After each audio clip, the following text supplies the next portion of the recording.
সাগর ভাষ্য সিন্ধু ভয় বছর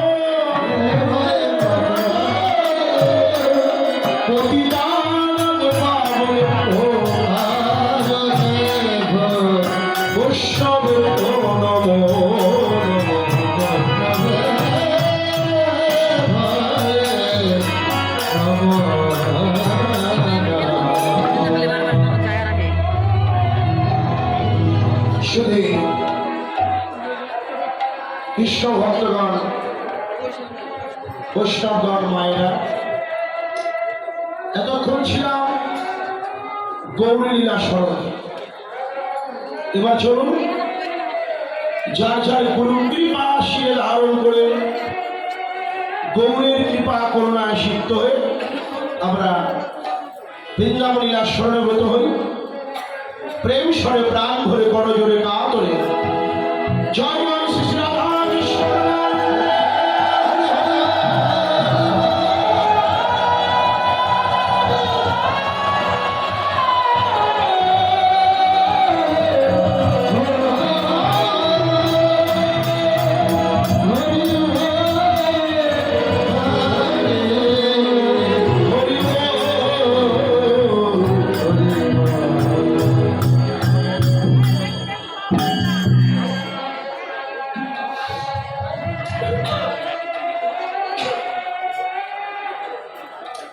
শ্রীধাম বৃন্দাবন গোপাল মা যশোমতীর কোলে বসে নবনী সেবা করছেন আর আনন্দে চরণ দুখানি দোলাইতেছেন। বসিয়া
যখন রাখালরা এসেছেন আমার গোপালকে গোষ্ঠে নিয়ে যাবে, নন্দালয়ে মা যশোদার কোলে গোপাল নবনী সেবা করছেন আর মনের আনন্দে চরণ দুখানি দোলাইতেছেন। আও তো সীতার চন্দ্র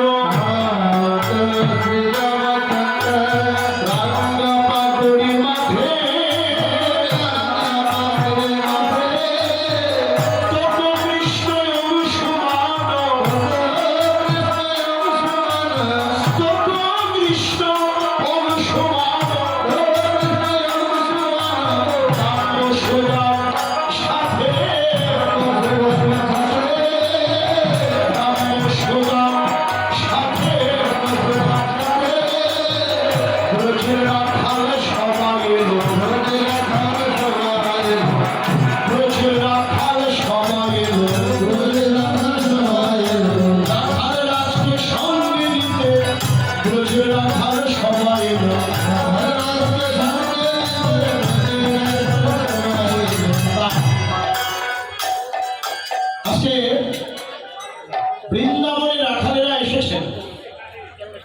তাদের হাব ভাব কেমন, তাদের আচরণ কেমন, তাদের পোশাক কেমন, বৈষ্ণব কবি বললেন তাদের করেতে পাছনি বঙ্কিম ধটি,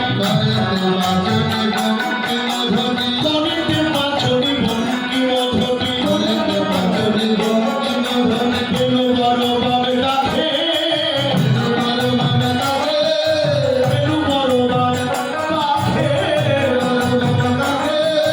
চিতি কুঞ্জর নদী মন্থর, চিতি কুঞ্জর নদী মন্থর, ভায়া ভায়া বলি ডাকে, ভায়া বলি ডাকে, ভায়া ভায়া বলি ডাকে, ভায়া বলি ডাকে, ভাই কানাই, ভাই কানাই, ভাই রে কানাই, আমি উঠে যাই, ভাই রে কানাই, আমি উঠে যাই, ভাই রে কানাই, আমি উঠে যাই, ভায়া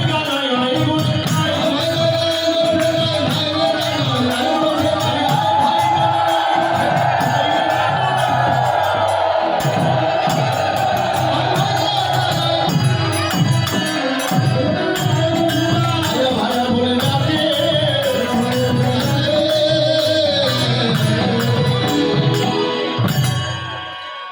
কি বলছেন?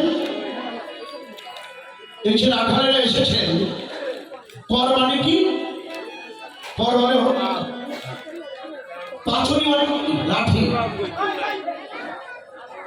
গরু ফেরানো লাঠি,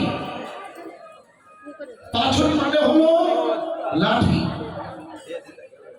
করেতে পাথরি বঙ্কিম ধটি, বেনু বড়বাম কাঠে, ছিটিকুঞ্জর গতিমন্থ, ভায়া ভায়া বলি ডাকে। আর কি কি পোশাক তাদের? বৈষ্ণব কবি বললেন রাখাল তো গরু বাঁধার দড়ি, গরু বাছুর বাঁধবে, সেই দড়ি কি করেছে? গো ছান্দন দড়ি পন্থ, গো ছান্দন দড়ি পন্থ,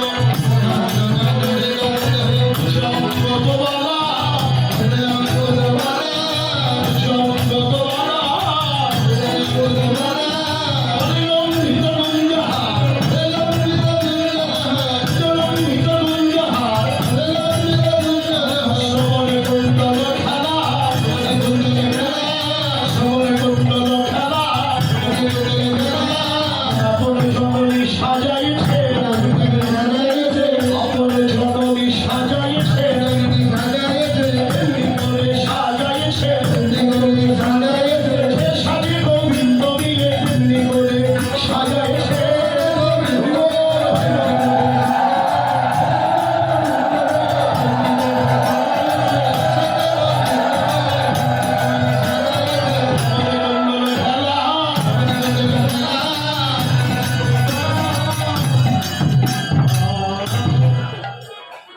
বৈষ্ণব কবি বললেন গোছান্দন দড়ি কন্দ, মানে গরু বাঁধার দড়ি নিয়েছেন কাঁধের উপরে, ভুজবাড়িকে হাত, হাতে পড়েছেন বালা, গলায় পড়েছেন বনফুলের মালা, কানে পড়েছেন কুণ্ডল।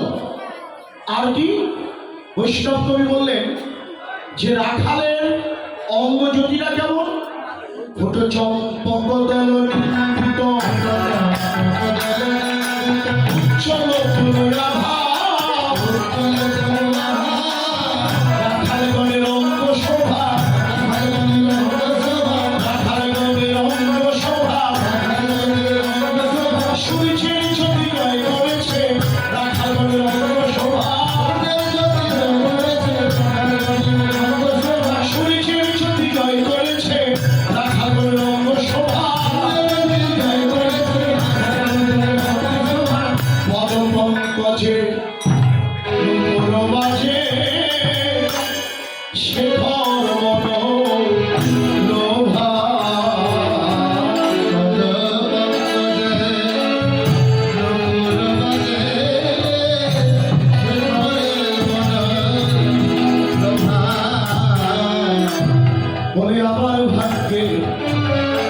তবে বা হবে বলি আমার ভাগ্যে কবে বা হবে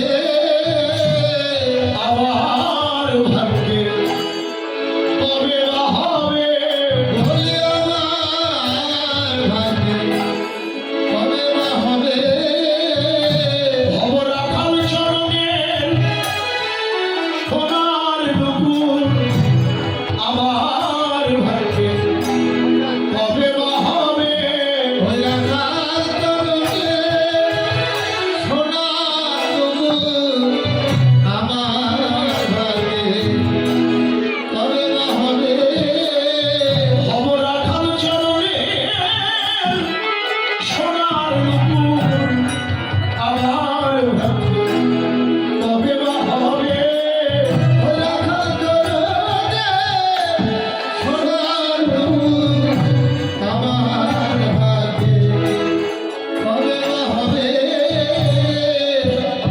শুনে কৃষ্ণ ভক্তগণ আমার মায়ের বৈষ্ণব কবি বললেন যিনি পদ লিখলেন তিনি ভনিতায় বললেন যে আমার ভাগ্যে কবে হবে ভব রাখাল চরণে সোনার নুপুর। দেখেন এই কথাটা বলার অধিকার বৈষ্ণব কবির আছে, কিন্তু আমার নেই। রাখালের চরণে নুপুর হওয়া এটা তো আর সাধারণ কোনো ব্যাপার নয়। সেই ব্রজের রাখালের চরণে নুপুর হতে হলে সাধন চাই, ভজন চাই। সাধনা ছাড়া কোনোদিন ওই রাখালের চরণ লাভ হবে না।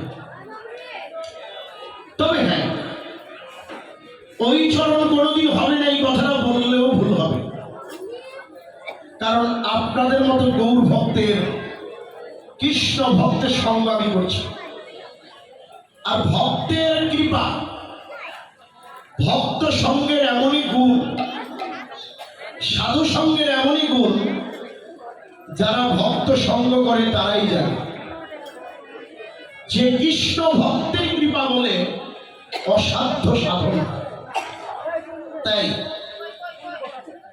এই জন্মে না হোক, পরের জন্মে গিয়ে হয়তো রাখালের চরণের নুপুর হলে হতেও পারে, কিন্তু সোনার নুপুর এটা তো কঠিন ধাতু। হয়তোবা রাখালের কোমল চরণে আঘাত লাগতে পারে, তাই সেই দুঃসাহস আমি করি না। আমার ভাগ্যে যদি কোনোদিন সেই বৃন্দাবনে রাখালের চরণ নাও হয়, তাতেও আমার দুঃখ নেই। আমি রাখাল চরণ পাই বা না পাই, এই ভক্তের চরণ ছাড়া করুণায় আমার এই ভক্তের চরণ ছাড়া